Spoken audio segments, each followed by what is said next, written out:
Welcome to Watch Mojo, and today we're counting down our picks for the instances where a musician or group's public goodwill began a steep decline after onstage incidents. Mariah Carey's team doing major damage control tonight following a show-stopping, jaw-dropping New Year's Eve debacle, which unfolded on live television. Number 30, Fiona Apple. That I didn't because I'm not going to do this like everybody else does it. There's no denying the talent, creativity, and stage presence of Fiona Apple. This performer truly has a style all her own, one that served Apple well when her debut album Tidal arrived in 1996. One of that album's singles, Sleep to Dream, earned Apple a Best New Artist trophy at the 1997 MTV Video Music Awards. Then she made a speech. See, Maya Angelou said that we as human beings at our best can only create opportunities. And I'm going to use this opportunity the way that I want to use it. The Fiona Apple "This World is BS" speech was seen at the time as out of touch and ungrateful, considering she was in the middle of accepting an award. Time has seen Apple's speech get reappraised by some, but the singer's career definitely took a downturn in the post-Tidal years, and she's never quite attained the same commercial success since this era. You shouldn't model your life about what you think that we think is cool and what we're wearing and what we're saying and everything. Go with yourself. Number 29. Brass Against.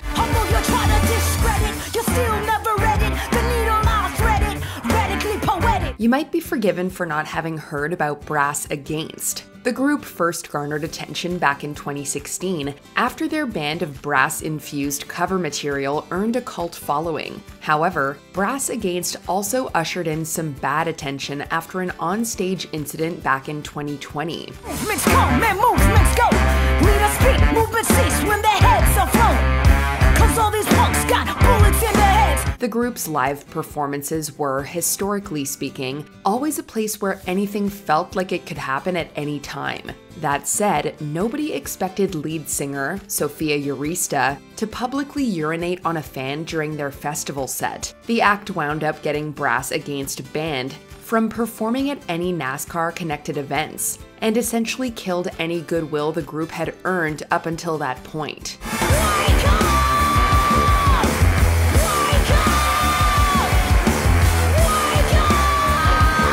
Number 28, Oasis. Do you think your album's going to be a big success tomorrow? I think it's going to be, yeah, totally. Why can you remember some of the words tonight? Too pissed up, I'm not even... The eventual destruction of Oasis wasn't something that occurred overnight, nor was it the result of a single onstage cock-up. Instead, it was the opposite, a slow and cringe-worthy implosion thanks to the combustible nature of the Gallagher siblings. Do you think you're going to beat them with your album this time? No, I'm not in competition anymore with a Blur and that. Blur is Blur. You know what I mean? It took them 5 years to get #1, right? The pair's incessant squabbling and disagreements were played up in the press during Oasis's 90s heyday, but this tension eventually spilled over into live performances as well. This was where fans' curious obsessions with Oasis's interpersonal struggles began to turn into distaste, since these same fans began experiencing poor gigs. Concerts were marred by drunken antics, slurred vocals, and subpar musical execution. The old stuff. Yeah. That's fair enough, yeah. All right. Matt, are you going to leave me alone now, yeah? Number 27, Amy Winehouse. Okay, can I ask you something? As an audience, yeah? Don't you think they look so handsome? It's never fun for fans to watch the slow decline of their favorite artists. Devotees of Amy Winehouse would likely give anything to hear the singer perform again, but that wasn't the case during the twilight years of her career. There were reports of fans booing the rehab singer back in 2011, when a performance in Belgrade, Serbia became infamous for Winehouse's inability to stand, never mind sing.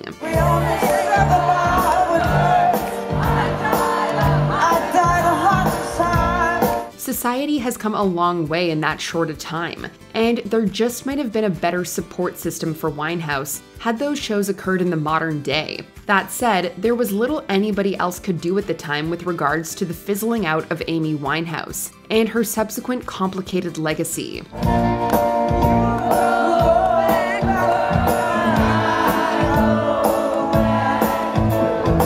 Number 26, Green Day. Jesus Christ, we've got 4 minutes left.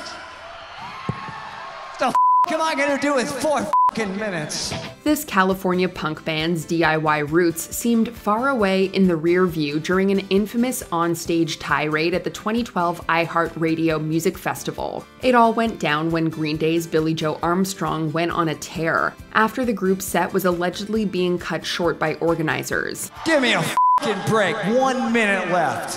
1 minute left. You're gonna give me 1 minute? It's unclear today as to whether or not Armstrong meant the rant as a symbolic middle finger to festival politics. Instead, the takeaway for many was that Green Day were out of touch, pretentious rock dinosaurs, the same sort of style that was raged against by punk originators. The band survived, but it didn't seem unfair to argue that perhaps, just perhaps, Green Day were living on by legacy alone. I've been around since 1988. Are you gonna give me 1 minute? Number 25, Justin Bieber. Everybody knows my name now, but something about it still feels strange. Achieving fame at an early age is never easy, even for the most well-adjusted kids. That said, Justin Bieber definitely experienced some growing pains during his bad boy phase. The successful young singer basically followed the rock and roll rule book when it came to poor behavior, from showing up late to gigs to arrests and negative publicity. The Biebs even managed to shock his fans during a gig back in 2012 when he actually stopped performing in Arizona to, well, vomit. It made headlines on websites such as The Hollywood Reporter and helped Bieber eventually turn his career around in a more positive direction. What if you had it all, but nobody to call? Maybe then you'd know me. Number 24, Waves. I can't concentrate, my brain's damaged over you. You'd be forgiven for not being familiar with the San Diego-based rock band known as Waves. This was despite the alternative group's early success back in the late 2000s. However, a notorious gig in Barcelona, Spain resulted in a full-blown band meltdown right on stage. Yeah, I know. What? There's nobody playing that first. Settle down, boss. Pitchfork reported in 2009 how the band, admittedly performing at the ungodly hour of 2:20 a.m., didn't seem into their set. Soon, bottles were being thrown, and Waves dug their heels deeper into resentment. Lead singer Nathan Williams mocked the crowd, and notably fought with drummer Ryan Ulsh, all in plain view of a very confused music festival. No, we're not done yet. Pick up that stick. Get back here. Number 23, Grateful Dead. Must be getting early, clocks are running late. Paint by number morning sky. The long and strange trip of the Grateful Dead is undeniably one of the formative cornerstones of 1960s American psychedelia. However, some fans are split as to whether or not the creative spirit of the band outlasted the demise of their spiritual leader, Jerry Garcia. Every silver lining's got a touch of gray. To be fair, the Dead toured relentlessly over a 30-year-plus span, but it's this longevity that ultimately came back to bite them. This all comes down to reports of inconsistent performances and a traveling roadshow that seemed more concerned with milking nostalgia than attempting anything new. Various Dead splinter groups have since toured performing the band's music, but opinions vary as to whether or not the band should have continued after Garcia's death. Number 22, Mariah Carey. Mariah Carey's team doing major damage control tonight following a show-stopping, jaw-dropping New Year's Eve debacle, which unfolded on live television. Every musician has been there. You want to deliver the goods on stage, but the sound is not working. You can't hear anything, and the vibe is just off. Mariah Carey had nothing to prove to anybody back in 2016 when she performed on Dick Clark's New Year's Rockin' Eve. We're missing some of this logo, but it is what it is. Her legacy as one of music's greatest voices was secure, but that didn't stop armchair historians from suggesting that perhaps Carey's past successes were just that, in the past. Reports surged that Carey couldn't hear her backup vocals, and this resulted in her losing both her mark and the beat. It was the sort of mess that a lot of people, fans and critics alike, had a lot of fun with after the fact. So she not only could not hear herself, she couldn't hear the music. Number 21, Enrique Iglesias. So what's the accusation? That he didn't sing it, or that, because he was singing before autotune, I feel like. He was, and I think that was his problem. Here's a question. If we like a pop star enough, does it really matter whether or not they can deliver the goods on stage? It's a valid argument, particularly in the face of AI-created music and auto-tuned singer-songwriters. Enrique Iglesias may be the son of the world-famous musician Julio Iglesias, but that didn't necessarily mean that talent was going to stay near the tree. But then what about the studio recording? It sounds good. It doctored up. Doctored it up? Doctored it up. Even before they had the technology? It's possible, or he just took it take by take to hit the key properly.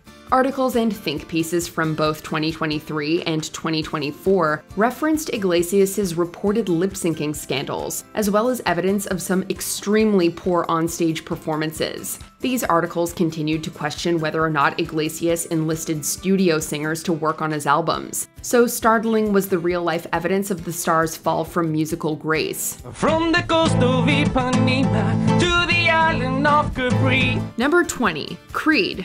Part of what held this rock band back from even more monstrous success was the reputation they garnered as a horrendous live act. Yeah.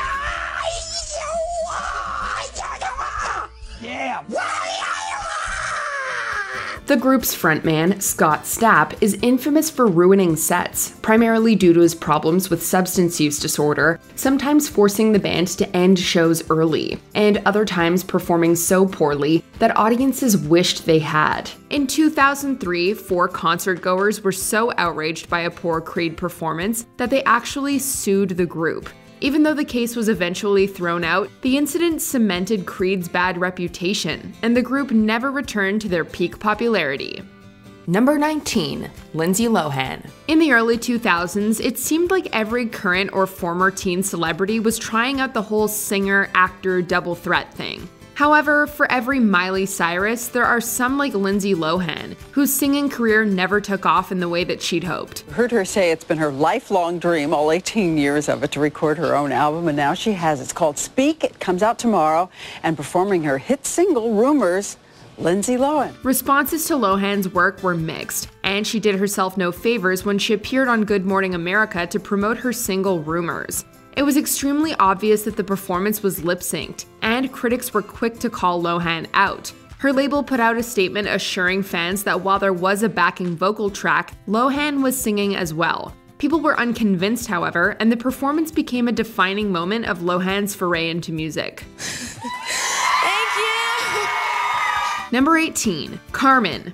Carmen were a romantically involved, later husband and wife duo who started making it big by performing covers on YouTube. I get what you get in 10 years, in 2 days. Ladies love me, I'm on my cool J. The duo were eventually asked to perform on Saturday Night Live in 2012, and saying that it didn't go well would be a massive understatement. Audiences were left unimpressed by their performance, with many criticizing the duo's stage presence, vibe, and music. It was also unfortunate that Carmen happened to perform the night that Whitney Houston passed away, as people were feeling extra apathetic towards their type of sound. The reviews of their set were scathing, and what could have been the duo's breakout moment ultimately marked their fate.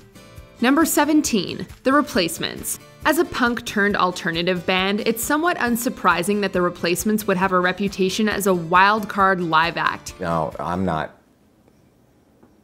talking out of school when I say they were known as a drinking band.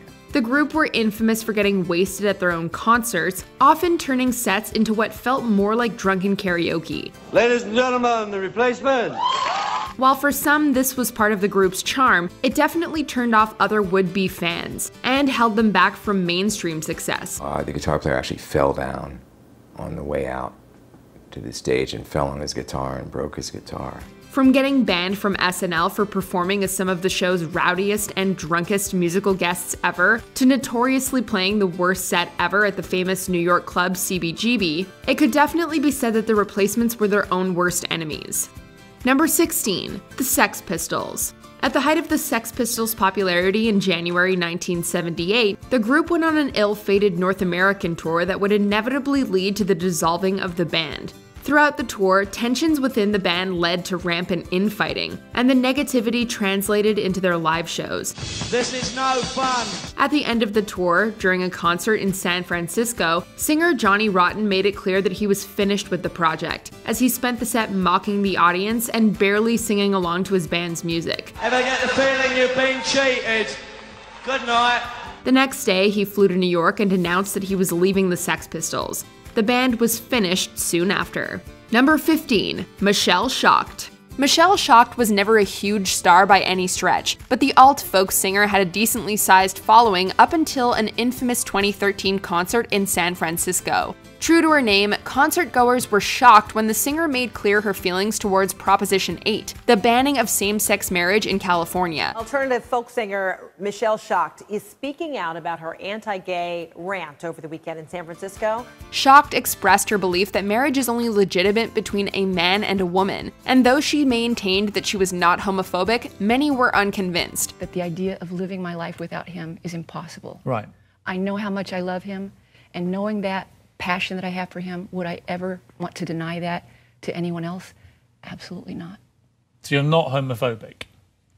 If you want to keep this simple for the audience, let me just give you a straight no, I'm not homophobic. Shocked's career quickly fizzled out following these comments. Why Shocked thought that this would fly in San Francisco of all places is anyone's guess. Quote, I do not, nor have I ever said or believed that God hates homosexuals or anyone else. I said that some of his followers believe that. I believe intolerance comes from fear, and these folks are genuinely scared. Number 14, Guns N' Roses. Despite their status as rock legends, Guns N' Roses have garnered a reputation as a live band whose performances can range from epic rock spectacles to sloppy, unrehearsed diva theatrics. Oh, Axl, cool metal dude, rock and roll party, do cocaine, yeah. Over the years, Guns N' Roses have played a number of sets that they'd probably rather forget. Some examples would be a concert in 1991 where a visibly inebriated Slash could barely play the opening riff to Welcome to the Jungle.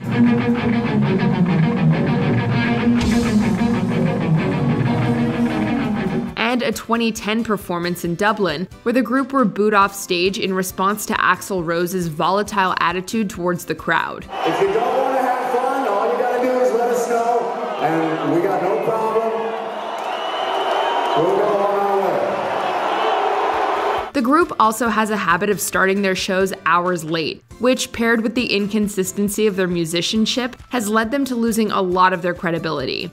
Number 13, Robin Thicke. Following the release of his 2013 single Blurred Lines, Robin Thicke's career took off, crashed, then burned, all within a short span of time. The song itself, for which he was later sued by Marvin Gaye's estate, was part of Thicke's problem, with many critics arguing that the lyrics were misogynistic and trivialized consent. However, it was Thicke's live performances in the months that followed that truly sank his career. Thicke performed an outrageously vulgar and unanimously loathed live rendition of Blurred Lines at the VMAs with Miley Cyrus. Soon after, Thicke's wife, Paula Patton, left him. In response, he begged her to take him back in subsequent live performances, and even released an album called Paula. This only turned even more people off the falling star. Pretty cringe, Robin.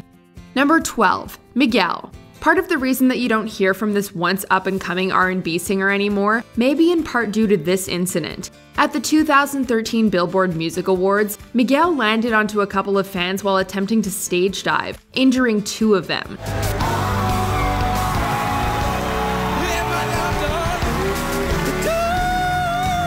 One of the fans' lawyers spoke to TMZ about a potential lawsuit immediately after the incident, but that lawsuit never materialized. The other fan, however, did file a lawsuit against Miguel in 2015 in order to help cover the cost of her medical bills and lost wages. For any artist, a lawsuit is a bad look, and for Miguel, the stage dive incident became something that people still remember about his career. But I'm really happy to bring my new friend Kiati, we just met. Unfortunately, we met under not the best circumstances. Number 11, Greta Van Fleet.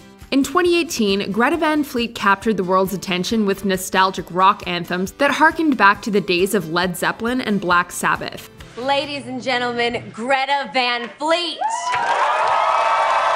At the height of their popularity in early 2019, Greta Van Fleet appeared on, you guessed it, SNL, to give America a taste of the rock showmanship associated with the bands that inspired them. The set, however, was disappointing to say the least. The sound of the band was muddy, the songs seemed under-rehearsed, and the members all looked extremely nervous and sheepish on stage, making for an extremely awkward performance. Time will tell if the group is able to recover from the negative press that they received from this performance. Number 10. Eric Clapton. One of the most prolific rock musicians of all time, Eric Clapton is famous for his role in bringing the blues to Britain. Still, you'd expect that someone with such fondness for blues music would have a better grasp of its history. And to me, it sounded like they were in a fantasy land. I mean, to me, see, for you, perhaps, Ed, the plantations and the cotton fields would have been a place of abject misery and hardship. For me, it was paradise. In 1976, during a concert in Birmingham, Clapton launched into a crass and hateful rant involving various racial slurs, said that all foreigners should leave England, encouraged people to vote for a far-right politician, and used the slogan, "Keep Britain White." Possibly the worst moment was the ride home on the bus, in the top deck of the bus with my friend, because we couldn't really talk about it. It was something had come between our friendship, and actually the friendship never recovered, to tell you the truth. This concert immediately sparked outrage throughout England, with many artists denouncing Clapton and inspiring the Rock Against Racism movement. Own up, half your music is black. You're rock music's biggest colonialist. You're a good musician, but where would you be without the blues and R&B? You've got to fight the racist poison, otherwise you degenerate into the sewer with the rats and all the money men that ripped off rock culture. Number 9. Sly Stone. Vocalist Sly Stone was the frontman of one of the most well-regarded funk acts of the 60s. Don't hate the black, don't hate the white. If you get bitten, just hate the bite. However, the careers of Sly and his band, the Family Stone, imploded quickly in the mid-70s. The group became notorious for ruining live performances, with members no-showing, refusing to play, or passing out from substance use disorder. While this already added a bittersweet taste to Sly's legacy, the vocalist dealt his career a death blow while performing solo at Coachella in 2010. Sporting a strange blonde wig and clearly not in any mental state to perform, Sly performed a feeble and cheerless set with subpar vocal work and incoherent ranting. Regrettable, considering that this performance was intended to mark Sly's comeback. Wait. Hello there, ladies and gentlemen. Would you mind, please, being very quiet? Shut up!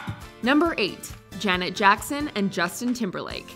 This one is just unfortunate. Janet says that this is going to be the first and the last time that she ever talks about what happened that day. At the 2004 Super Bowl, musical guest Janet Jackson experienced what was later described as a wardrobe malfunction. At the end of their performance together, Justin Timberlake tore off Jackson's rubber bustier, briefly exposing her breast to millions of stunned audiences. He was to take and rip the piece off that he did. The leather piece. Right, but more came off than what was supposed to.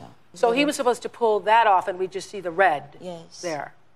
And he ripped the whole thing. Yes. So he knew. While this finale was planned, Jackson's representative claimed it was supposed to expose her red lacy bra, not her breast. Dubbed Nipplegate, the incident prompted a proposed $550,000 fine by the Federal Communications Commission, had MTV banned from producing future halftime shows, and caused Jackson's music and videos to be blacklisted by television and radio stations, effectively ending her career. Number 7. The Everly Brothers. Ah, brotherly love. Country pop legends the Everly Brothers were fundamental to the history of American music, with dozens of hits throughout the 50s and 60s. Sadly, the years were not kind to brothers Don and Phil, whose careers slowly declined up until one fateful night in 1973. When Don showed up to play the duo set at Buena Park, California, Phil was furious to find out that his brother was completely drunk. After a booking agent had to stop the show due to Don's condition, Phil smashed his guitar and stormed off stage, while Don proclaimed, "I'm through with being an Everly brother." And halfway through the third song, Don's voice just quit. And that was it. And Phil took that Everly Brothers guitar, and it's almost like he went up on his tiptoes and had that guitar up like that, and popped her on the floor, and that guitar exploded. They wouldn't reunite for another 10 years. I think we needed the time away from each other. We'd never, ever been away from each other. We'd been working together, we'd been strapped together, singing on one microphone for 20 years then. That's a long time for two young guys to be pushed together and held together. And, you know, you gotta find yourself and go do other things and your own identity. Number 6, Maroon 5, Travis Scott and Big Boi. Accepting the 2019 halftime gig was in and of itself a bad look for Maroon 5, Travis Scott, and Big Boi, as Rihanna, Pink, and Cardi B reportedly all passed on their offers to perform so as to stand in solidarity with Colin Kaepernick. On top of that, it was hinted that the performance was going to include a cover of Sweet Victory from SpongeBob SquarePants. However, the performance only made a passing reference to the SpongeBob episode before abruptly switching to sicko mode, further irritating an already skeptical national audience. While all the artists involved are still doing fine, they certainly earned some lasting ill will because of the halftime show that they probably shouldn't have played to begin with. Read the room, guys. Number 5, Fergie. Fergie's solo career has waxed and waned since she spun off from the Black Eyed Peas. She's had some big hit songs, and though she never quite reached the heights of stardom that she was shooting for, she was never irrelevant either. However, after her performance of the American national anthem at the 2018 NBA All-Star Game, it may be safe to say that things are over for the singer. So proudly wave. Fergie's baffling rendition of the Star-Spangled Banner was shockingly bad. So much so that many of the All-Stars were having trouble containing themselves and could be seen holding back laughter on camera.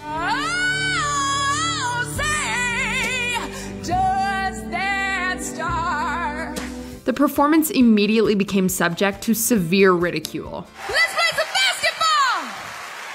Number 4, The Chicks. I was just sort of pointing out we're American and we're even from Texas and we don't agree with the president. During a 2003 concert in England, the vocalist of The Chicks, then known as the Dixie Chicks, Natalie Maines, denounced the US's invasion of Iraq and lamented that President Bush was from their home state of Texas. This went over fine in England, but triggered a major controversy in the US, where many felt that these comments were anti-American. At the time, it wasn't thought about necessarily what I meant. You know, whatever I say on stage always does have some meaning, but looking back on it, you know, everyone called me unpatriotic and said I didn't support the troops because I didn't support the war. Celebrities and fellow musicians slammed the group, people burned their records, and some radio and television stations boycotted their music. The sad things came, you know, just down the road, watching children at those rallies, stomping on our CDs, or there was a mother holding her 2-year-old son outside of a show protesting and turned to and was telling our camera, screw him, screw him. For years, this controversy was a major obstacle for the Chicks' career, though it seems that the group have begun to make a well-deserved comeback, even changing their name in 2020 due to its historic connotations.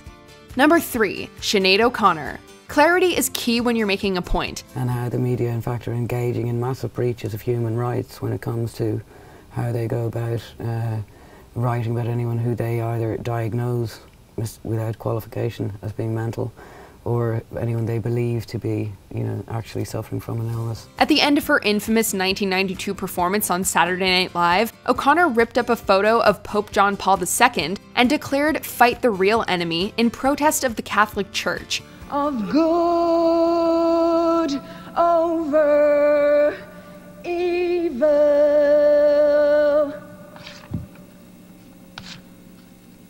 Fight the real enemy.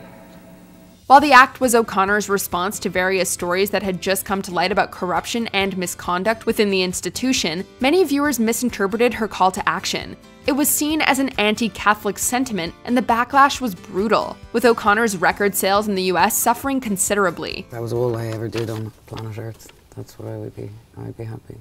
I think it was a really important artistic, and people often forget the song it accompanied, you know, but...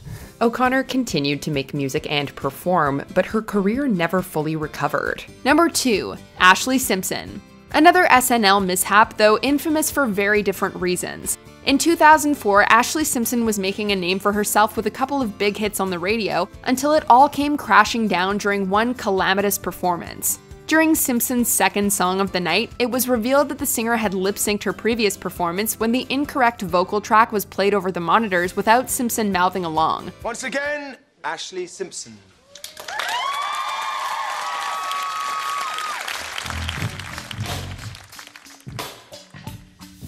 Unsure of how to react, a visibly shaken Simpson attempted to cut the tension by awkwardly dancing around until the show cut to commercial. Ladies and gentlemen, what can I say? Live TV. Exactly. I feel so bad my band started playing the wrong song, and I didn't know what to do, so I thought I'd do a hoedown. I'm sorry. Ashlee Simpson!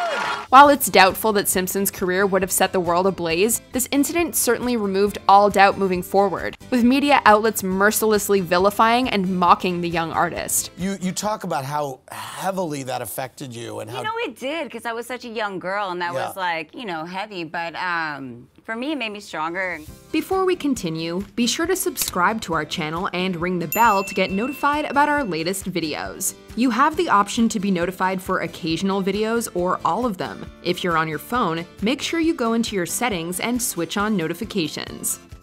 Number 1. Milli Vanilli. Here are two former world-class breakdancers nominated for Grammys who have become huge international stars with record sales in the millions. Well, girl, you know it's true. It can only mean Milli Vanilli. Perhaps the most notable lip-syncing scandal of all time, German-French R&B duo Milli Vanilli shocked the world when the recording of their vocal tracks skipped during a 1989 MTV Live performance. I wanted to die.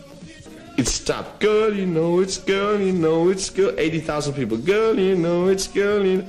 You know, I couldn't repeat it 15 times. Girl, it got obvious. So I stopped, I panicked, I ran off stage. Already a bad look for the duo, things only got worse for them as this incident led to the revelation that all of the vocals for all of their live shows and albums were performed by other people. The group were subsequently torn to pieces by the media and former fans, compelling Milli Vanilli to return the Grammy that they'd won that same year. Phone calls, enormous rumors that you don't sing on the record. You have to lip sync in front of 500 million people. Right, if you don't lip sync right, it's like oil on a fire. So we freaked out. Who told you this? The record company and the producer. About their live performance, singer Rob Pilatus would later state, quote, "I knew right then and there it was the beginning of the end for Milli Vanilli." Feel like defending any of these artists? Let us know in the comments. Did you enjoy this video? Check out these other clips from WatchMojo and be sure to subscribe and ring the bell to be notified about our latest videos.